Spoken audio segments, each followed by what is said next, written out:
My name's Amadeus Meitner. I'm from EMM Labs and Meitner Audio. We're a family-owned and operated company in Calgary, Alberta, Canada. And we came down to the Dallas show alongside our USA distributor, John McGurk of Audio Shield, to present all of our latest products that we have in the market in the USA. Today we're listening to the MTRX2 V2 monoblocks. This is the USA premiere of the V2 monoblocks. They're 1 kilowatt Class A/B monoblocks. They weigh about 180 pounds, and there's 4 distinct things about them that make them very, very special in the market.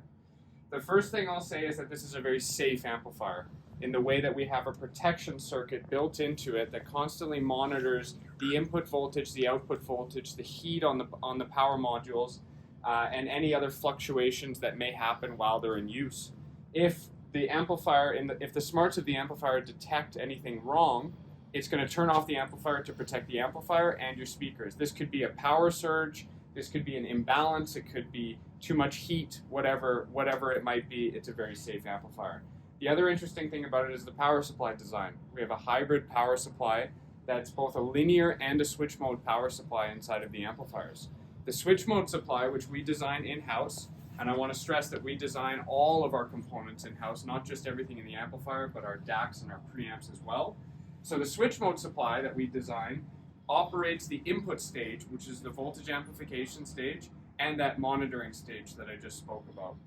So that switch mode supply is in operation at all times, whether the amplifier is in standby mode, meaning just the input stage and the monitoring stage are active, or when we bring it to full-on powered mode, which operates these 2 buffers here. These are the power stages in each amplifier.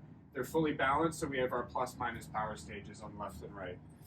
The other thing about the amplifier is talking about the linear supply. So the linear supply is powering the power stages in the amplifier. And we have, each power stage gets its own toroidal transformer to power each one.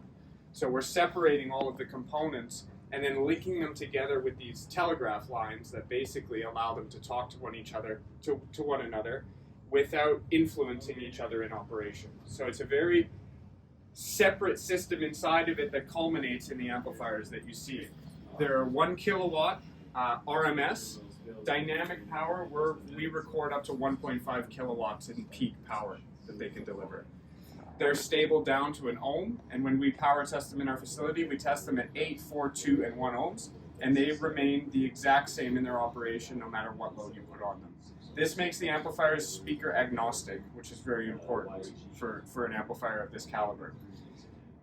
Going one step back in the chain, we have our EMM Labs Pre. This is a Class A fully balanced discrete preamplifier that controls your input switching, contactless input switching, as well as your volume control, which is fully in the analog domain.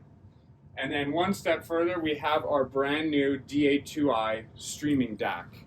This is our latest evolution of our flagship DACs using our discrete single-bit converters that upsample to everything to 16 times DSD before being run through our analog output stage, which is a real special part of the DACs. We're using a new folded cascode design, which offers more than 100 kilohertz of open loop bandwidth. We're talking, we hear between 20 and 20 kilohertz. We go up to 100 kilohertz in terms of the bandwidth we can offer. That's why you get this amazing extension in the music. You get this airiness and this realness because we're allowing the music to go through the entire bandwidth and be produced in that way. It also has an integrated streamer inside of it, which can support up to 2 times DSD, MQA, high resolution DXD.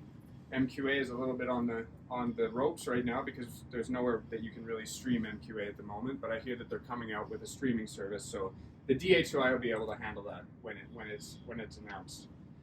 The last thing I'll talk about in the DA2i is the power supply because it's very special. We believe that we've designed the world's best switch mode power supply in the way that it filters AC and produces a ripple that's only 0.001%. That's industry-defying levels. And we design that power supply in-house. It's perfectly matched to the analog and digital stages in the DAC, and each stage, the streamer, the analog stage, and the digital stage, and the clock stage, they're all powered by separate lines off of that switch mode power supply. It basically means that inside of the DA2i, we have a power conditioner built into it. So these expensive power conditioners that are available from Shinyata or other companies, we've actually built that into our products to allow for the best performance possible from the line. Now, not to say that you can't use a power conditioner, but we've gone the extra step to make sure that our switch mode power supply is very unique and very high performing. Everything in the system is wired with Kimber cable. We're using a mixture of copper and silver copper speaker cables, interconnects, and then they're also using their naked series of interconnects, which are absolutely gorgeous and they sound phenomenal. Lastly, we'll talk about the speakers. These are the YG Haley speakers built in the USA. Kimber cable, I'll also say, is built in the USA. And so we're happy to be working with our USA partners as a Canadian company to showcase some music.